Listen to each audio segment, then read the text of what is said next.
ওর যদি না অপঘাতে মৃত্যু হবে তো কার হবে? পুরুষ মানুষ, একটা কেন 10টা নিতে করবে, তাতে কি? না হলে একটু নিন্দেই হতো। কিন্তু ওর হাতে ভাত খেয়ে মরতে গেলি কেন? নিজে মরল, আর আবার মাথাটা হেট হয়ে গেল। না পেলে এক ফোঁটা আগুন, না হলে পিন্ডি, শেষ পর্যন্ত কিনা কবরে পচে মরতে হলো।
বিলাসী যেন মরার তস হয়েছিল।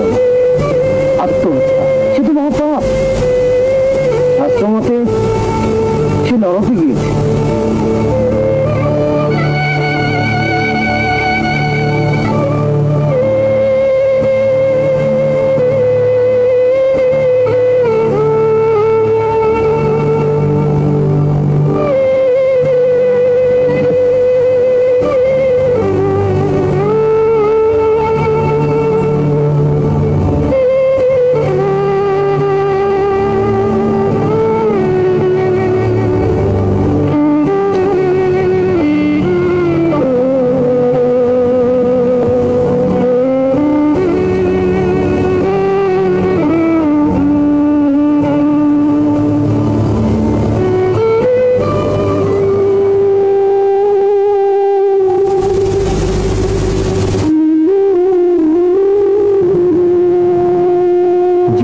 নরনারীর মধ্যে পরস্পরের হৃদয় জয় করিয়া বিবাহ করিবার রীতি নাই,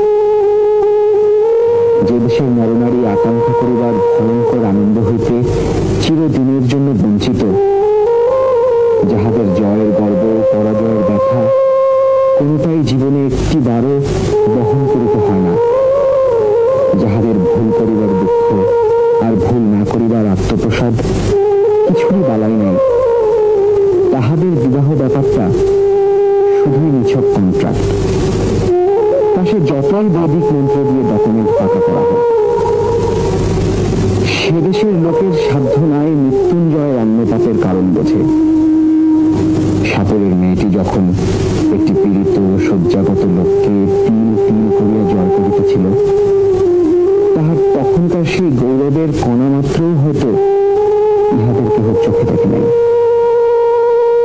মৃত্যুঞ্জয় হয়তো নিতান্ত একটি তুচ্ছ মানুষ ছিল, কিন্তু তাহার হৃদয় জয় করিবার আনন্দটা তুচ্ছ নয়, সে সম্পদও অকিঞ্চিৎকর নহে।